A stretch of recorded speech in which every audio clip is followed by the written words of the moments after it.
Hello and welcome to Good Morning Blue Valley. I'm Hannah Peterson. And I'm Alex Samone. Thank you for joining us this morning. First, let's send it over to Courtney Bullis, who is standing in the newsroom. Courtney. Thanks, Hannah. First, I would like to introduce you to a young man who's had a very long journey. Salifu Vanis, a fifth grader at Morris Elementary School, has mastered a very unique virtue at a very young age. He consistently wins the award at Morris Elementary for being persevering. And that's what he does. He just doesn't give up. Salifu's persevering nature has made him dream big for the future. Well, I would like to be Steve Owens, but who goes around and looks at crocodiles and snakes? But no matter how far into the future he looks, nothing can erase his past. Salifu's village was attacked when he was about 2.5 or 3 years old. And I believe it was during daytime.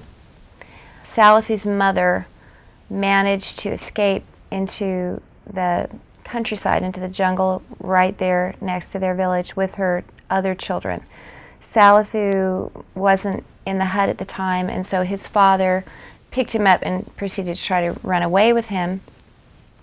And the rebels shot him in the back, and he fell, and then they came up upon him and cut him up, and he was carrying Salifu, and so they hit at Salifu's head at least 4 times. One of the blows tried to decapitate him. Salifu had to wait for over 3 years to be sent to the United States for medical care. When he arrived, the Vanis family took Salifu to KU Medical Center, where they learned the shocking truth about Salifu's injuries. I walked into the neurosurgeon's office with him the very first time at KU Med, I remember, and Dr. Paulo Boynick, and he was probably over 6 feet tall, very tall, lanky gentleman.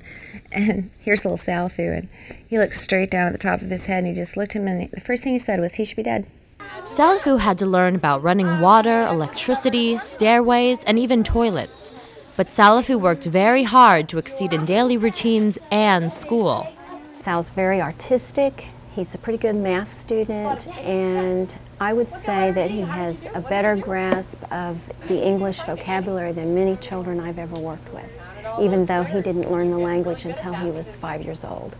Salifu's big heart and determination makes him what he is today. But Ann Vanis believes Salifu received a lot of his gifts back home. You know, I'd really admire his mother.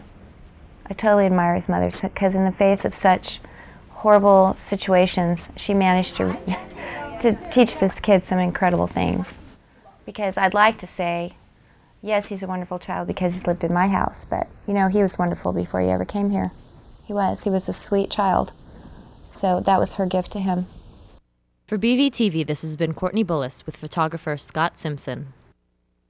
Next year, Salifu will be attending Pleasant Ridge Middle School as a 6th grader. Back to you guys. Thanks, Courtney.